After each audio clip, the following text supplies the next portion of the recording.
U.S. President Donald Trump took to Truth Social once again Monday morning to show his frustration with Canada. He wrote that beginning on January 1st of next year, tariffs on all vehicles will be increased to 50%. So for more on the latest trade turmoil, here's Reggie Cecchini and former acting deputy U.S. Trade Representative Wendy Cutler. I think his latest social media post clearly underscores his frustration with the current situation and his determination to keep escalating in order to hurt Canada or to get Canada to come around and to embrace our requests.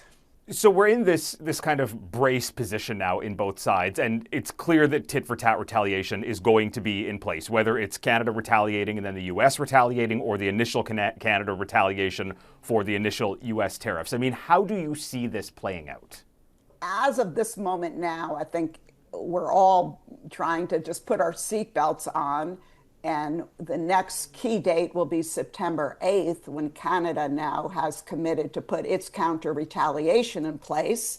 The U.S. has made it clear that we're going to escalate after Canada puts in their tariff rates. And so it does look like we're in this escalatory period where things are going to get a lot worse before they get better. Now, that said, from my point of view, there still is a 2-week period here before the Canadian counter tariffs would go into effect.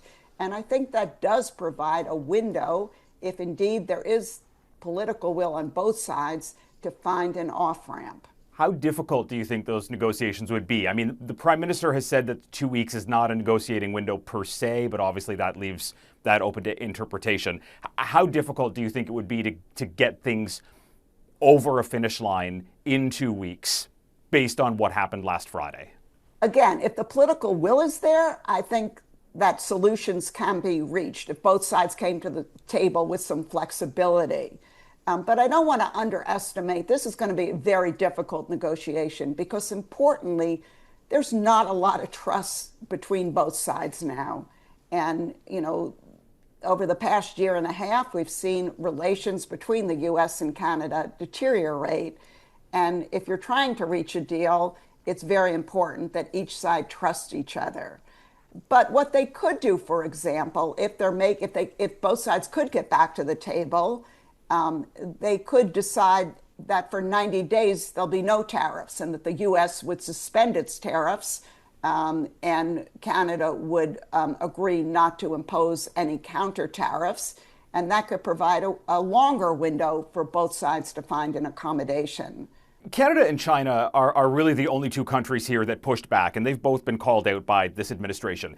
Do you think that other countries who have inked deals with the U.S. or frameworks with the U.S. may be thinking to themselves, maybe we should try pushing back? I think that's a great question. And from my point of view, I'm watching that very carefully because many of our other trading partners, including close allies like Europe and Korea, are very frustrated with the United States now. They feel that they keep giving and more is asked for them, and they continue to be subject to tariff threats. And so while they have been reluctant to counter-retaliate, I think their frustration may be building up.